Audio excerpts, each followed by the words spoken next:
You treated her better than anyone before you ever did. You paid attention when she spoke. You showed up when it mattered. You were consistent, present, reliable. You didn't disappear, didn't play games, didn't leave her wondering where she stood. For a while, it felt like things were finally working. Then, something quietly changed. Her messages lost warmth. Her touch softened. The spark didn't explode or crash, it just dimmed. And the most unsettling part was this: you didn't change. You didn't suddenly become careless or less valuable. What slipped away was something deeper and more dangerous. You didn't make her feel protected or inspired. You made her feel emotionally safe. And that truth sounds harsh because it cuts against everything you were taught about love. This isn't about blaming women, and it's not about turning men cold or distant. It's about understanding emotional dynamics that almost no one explains honestly. Attraction doesn't disappear because a man stops caring. It fades when he stops leading emotionally. If you've ever been slowly replaced, gently pushed aside, or left wondering how doing everything right still ended wrong, this conversation is for you. Because the advice you were given early on sounded noble. Treat her well and she'll love you. Be open, be available, be consistent, and she'll stay. That belief didn't come from lived reality.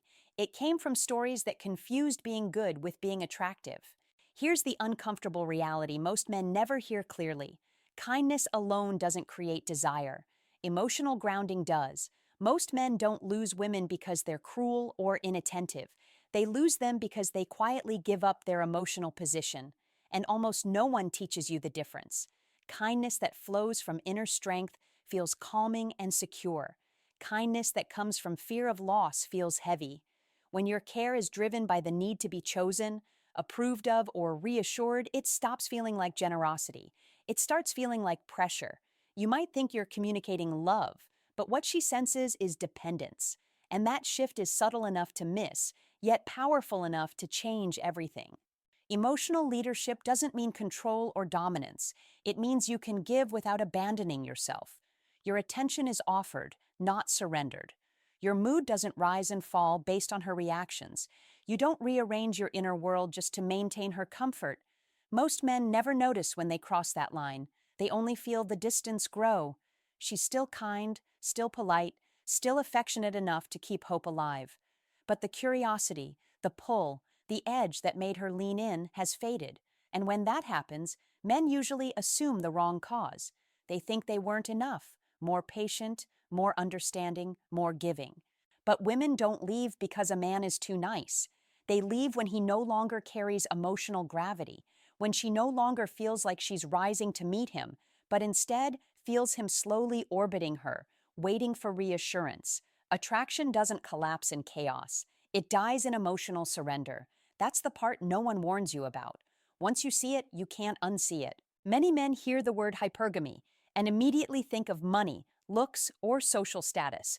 They imagine wealth, height, influence, external traits they believe decide everything. That misunderstanding keeps them stuck. Hypergamy isn't about what you own. It's about where you stand emotionally. Attraction isn't measured by resources. It's measured by direction, who is reaching, and who is being reached for.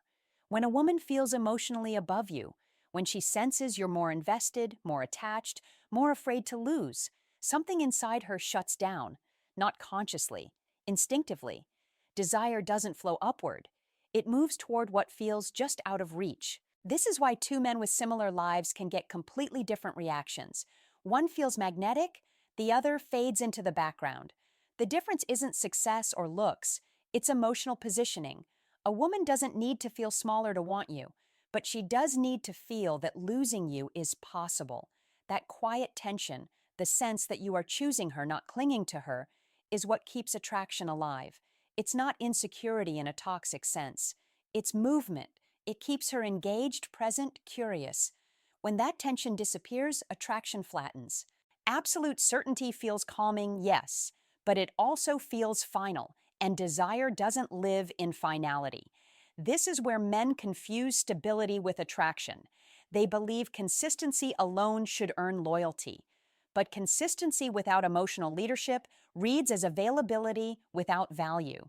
When she knows without doubt that you'll stay no matter what, that you'll adapt endlessly, that you'll sacrifice your center to protect her comfort, she stops rising toward you. Not because she's heartless or ungrateful, but because the emotional dynamic has reversed. Hypergamy responds to perception, not intention. It reacts to who appears to be choosing and who appears to be waiting. That's why a man can do everything right on paper and still feel her slipping away. He didn't lose his worth, he lost leverage. And this is the part most men resist accepting. A woman doesn't want to feel bigger than the man she desires. She wants to feel drawn upward, emotionally, psychologically, energetically. When you understand that, attraction stops being a mystery and starts making sense. The moment she feels like she has already arrived, the journey quietly ends and attraction fades without announcement. Desire doesn't vanish in a single dramatic instant. It wears away slowly, almost respectfully, until one day you realize the connection feels thinner than it once did. It usually begins when a man becomes completely predictable, not in his values or character, but in his emotional responses. She knows you'll answer every time. She knows you'll show up. She knows how you feel before you say a word. That level of certainty feels comforting, even soothing, but comfort alone doesn't keep desire alive.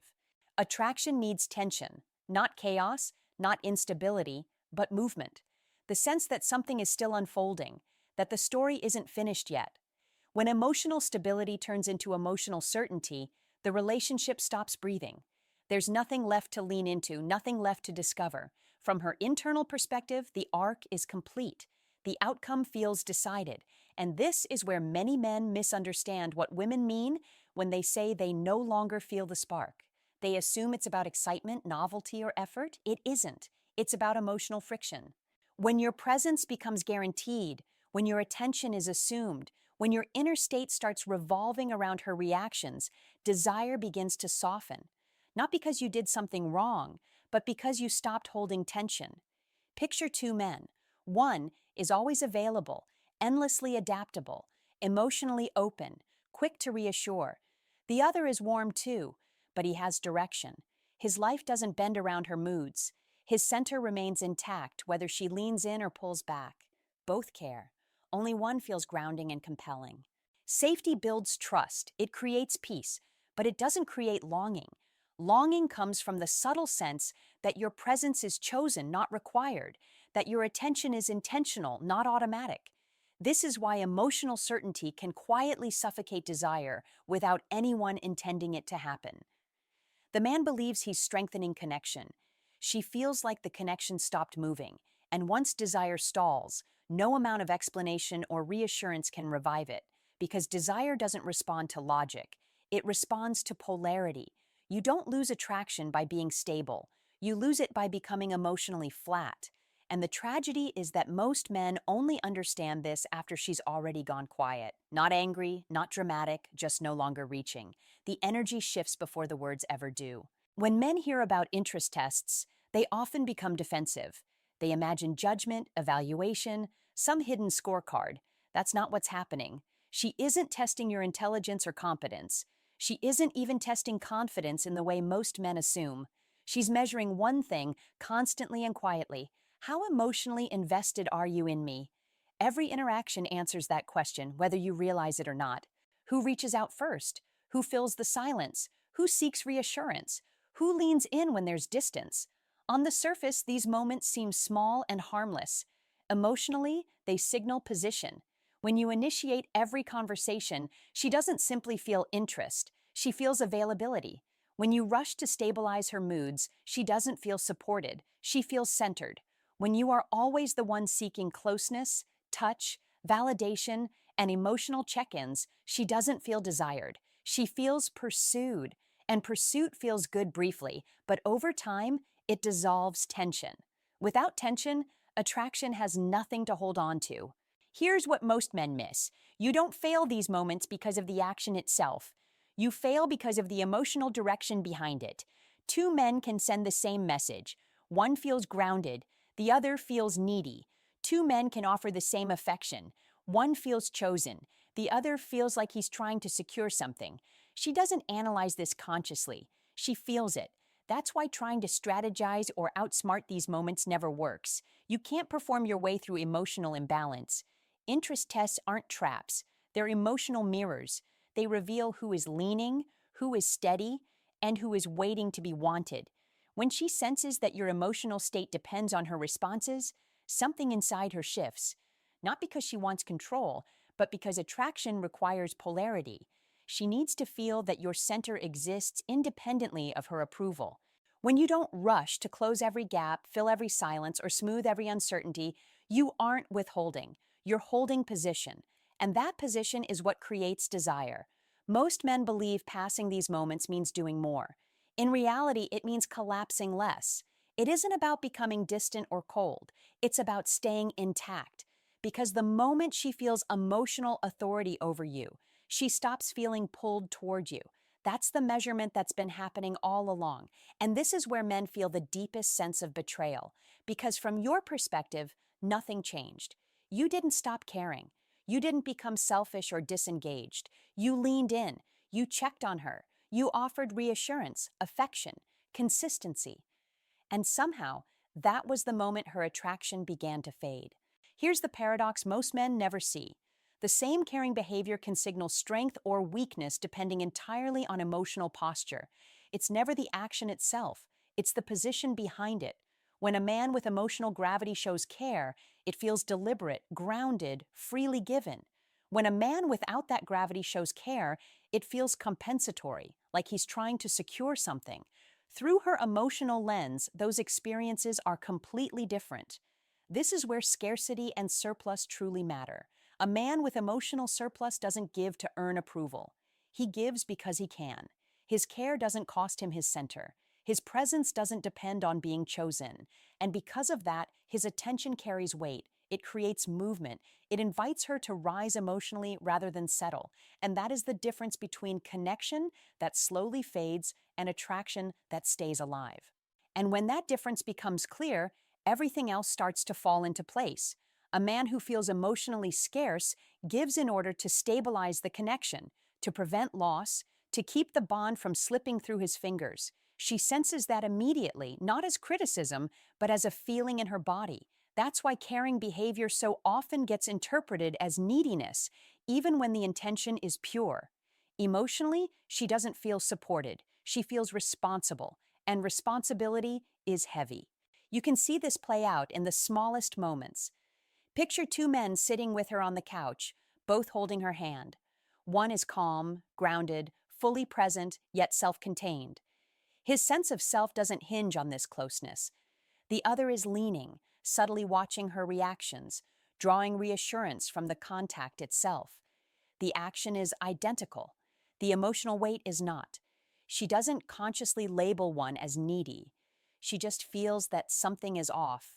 And once that sensation appears, her attraction begins to recalibrate because desire needs freedom to exist and need collapses freedom.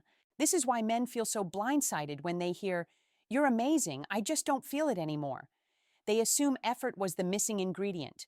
More care, more presence, more reassurance. But effort without emotional surplus feels like pressure, and pressure doesn't ignite attraction. It slowly dissolves it. Here's the truth most men struggle to accept. Care only amplifies what already exists. When you hold emotional position, care deepens desire.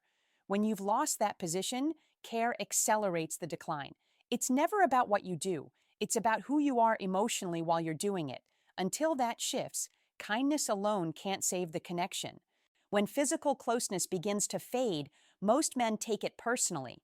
They assume it's a message, a protest, a tactic. It isn't. Sexual withdrawal isn't punishment, it's a signal. And the mistake men make is trying to negotiate with biology using logic. From her side, nothing dramatic occurred. There was no decision, no plan to pull away. Something changed internally, and her body responded before her mind could explain it. When desire weakens, access closes, not out of spite, but instinct. This is where men get trapped in the wrong frame. They think that if they explain how much they care, she'll feel safe again. If they increase affection, things will return to normal. If they reassure her enough, attraction will come back. But reassurance doesn't restore desire. It confirms the loss of emotional position that caused it in the first place.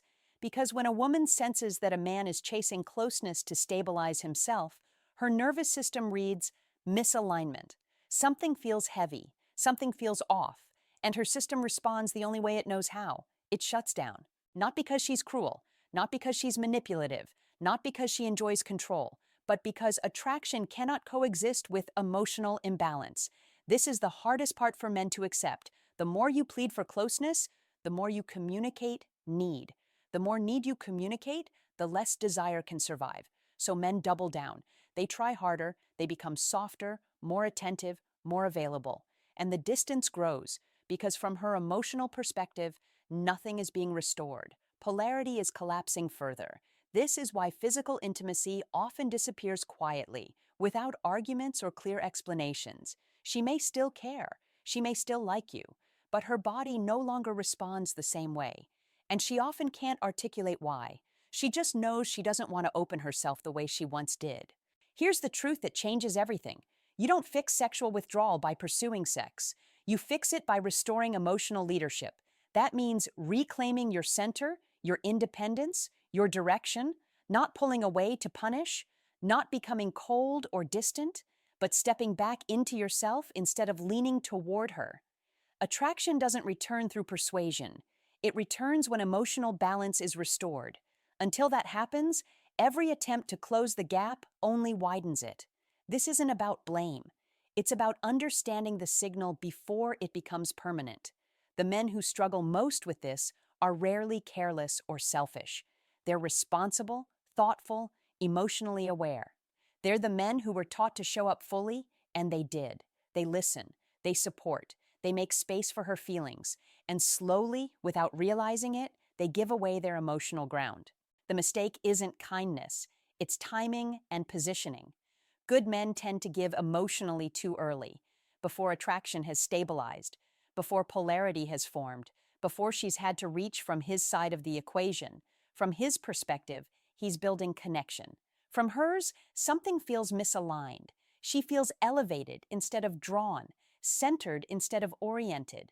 What started as warmth begins to feel like gravity pulling inward toward her.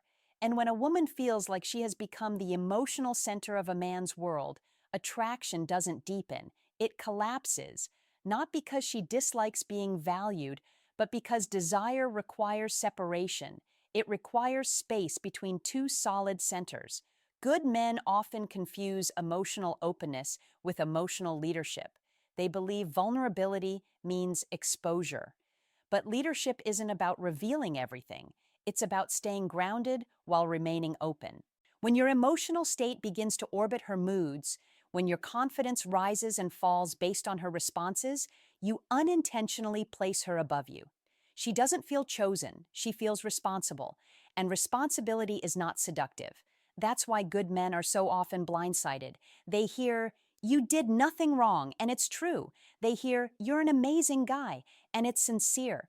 But what they don't hear is the quiet truth underneath. I no longer feel pulled toward you, because attraction doesn't respond to goodness alone. It responds to presence with direction. And this is where the hard line finally needs to be drawn. No woman truly respects a man who makes her the center of his emotional universe. Not because she wants control or dominance, but because she wants to feel met, not managed. The moment your inner world starts orbiting her moods, her reactions, her approval, something vital collapses. She no longer feels a solid presence to move toward. She feels like the axis. And once that shift happens, no amount of care can restore the balance you gave away. The men who lose the most are almost always the ones with the best intentions. They didn't mean to surrender ground. They didn't see it happening. They thought love meant giving more, adapting more, centering her needs above their own stability. And slowly, without realizing it, they traded emotional leadership for emotional availability, hoping it would be rewarded. This is where everything comes together. Most men hear this and think the solution is to become colder, quieter, less expressive. But that isn't leadership, that's withdrawal. Emotional leadership has nothing to do with being distant. It's about being self-contained. An emotionally self-contained man can be warm without collapsing, present without hovering, interested without surrendering his center. He doesn't disappear to create value. He already has it because his identity, direction, and sense of purpose do not depend on being chosen. This distinction is rarely taught. Being available means you can show up. Being accessible at all times means you have no structure. And structure isn't a wall. It's what gives shape and strength to connection. A man with emotional leadership has rhythm. His life has priorities that existed before her and will exist whether she stays or goes. That doesn't make him cold. It makes him grounded. And from her perspective, that grounding is what creates attraction. She doesn't feel chased. She doesn't feel responsible. She feels oriented. There's something to lean toward. That's why emotionally self-contained men don't need to manage desire. They don't rely on strategies, performances, or constant reassurance. Their presence does the work. They don't over-explain. They don't over-offer. They don't rush to fill every silence or smooth every emotional ripple. Not because they don't care, but because they trust themselves, and that trust is felt. This is the shift that changes everything. When you stop needing to be chosen, you stop signaling fear of loss. And when fear of loss disappears, attraction finally has room to breathe. She no longer feels elevated above you. She feels drawn toward you, not because you withheld, not because you played a role, but because you stayed whole. This is the difference between emotional availability and emotional leadership. One hands over the center, the other holds it while still allowing connection. And when a man holds his center, something subtle but powerful happens. He becomes the one who is chosen without asking to be. At the core of everything you've just heard is a truth most men spend years avoiding. Women don't fall in love with men who make them feel emotionally complete. They fall in love with men who make them rise, not through pressure, not through fear, but through emotional positioning. Attraction isn't sustained by reassurance, it's sustained by direction. The moment your mood, confidence, and sense of self begin to depend on how she responds, you don't become safer in the dynamic. You become smaller. And when emotional gravity disappears, someone else eventually replaces it. Not dramatically, not maliciously, quietly, efficiently. This isn't a game. It isn't cruelty. It isn't manipulation. It's human psychology. You don't need to become colder. You don't need to pull away. You don't need to withhold care. You need to stop abandoning yourself, because the most dangerous thing you can do in a relationship is surrender emotional leadership, and hope love will reward you for it. It won't. If you don't hold your emotional position, someone else will step into the space you vacated without asking permission. That is the difference between men who are remembered and men who are slowly phased out. If this conversation touched something real for you, subscribe to Hidden Waters not casually, but intentionally, as a choice to stop repeating the same emotional patterns and start understanding the dynamics that actually govern attraction. If you've lived this, if you felt the shift but couldn't explain it, say it plainly. No excuses, no stories. And if you know a man who is loving the wrong way, share this with him. Some lessons hurt far less when they're learned early.